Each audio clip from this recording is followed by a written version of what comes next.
The story begins on a sunny morning with Adrian driving his car. He's busy on a phone call, juggling work and driving, when suddenly, bang! Just then, the door of the other car swings open, and a beautiful but furious girl, Ginny, storms out. Her eyes blaze with anger as she marches over to Adrian's window, pounding on it. "You almost wrecked my car," she demands, her voice sharp with fury. Adrian remains calm despite her anger. He pulls out a business card from his wallet and hands it to her, his tone indifferent.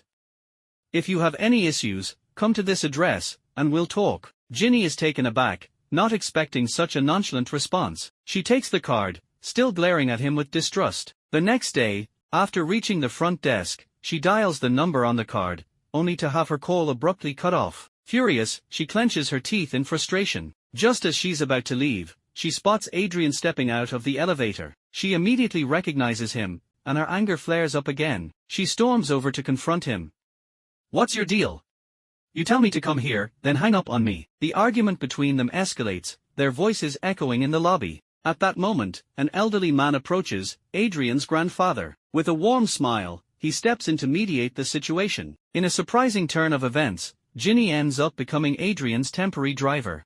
The next morning, Ginny reluctantly arrives at Adrian's house to pick him up, still feeling uneasy about the arrangement. They exchange cold glances, both clearly unhappy with the situation. Nevertheless, Ginny has no choice but to carry out her new job as his driver. The day's schedule is packed, with Ginny driving Adrian all over the city. By nightfall, Ginny is exhausted, struggling to keep her eyes open.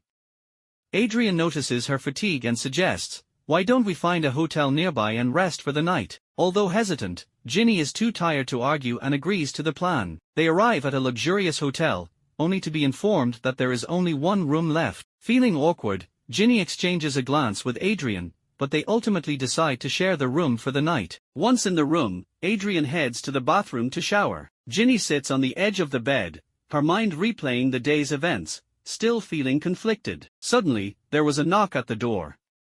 Adrian opened it and said, "We didn't order anything."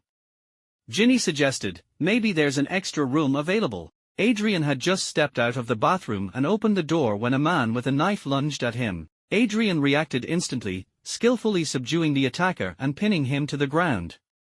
Ginny was frozen with fear at the sudden danger. Adrian, remaining calm, said to her, "Call the police." Ginny quickly grabbed the phone and reported the incident. The police arrived at the hotel soon after and arrested the man who had tried to stab Adrian. Ginny, still shaken, sat on the edge of the bed, unable to sleep for the rest of the night. Adrian walked over and gently placed his hand on hers, comforting her and calming her nerves. The harrowing experience created a subtle shift in their relationship, beginning to build a sense of trust between them. A month later, Adrian's 25th birthday arrived as expected. His uncle showed up, presenting a funnel and then revealing Adrian's father's will. The will stated that if Adrian wanted to inherit the estate, he had to marry before turning 25. Suddenly, Adrian recalled the close interactions between Ginny and his grandfather, and doubts began to creep into his mind. Furious, he became convinced that everything was a carefully orchestrated scheme by his grandfather and Ginny to force him into marriage. He even suspected that the car accident was part of their plan. Overwhelmed with anger, Adrian stormed out of the room without looking back.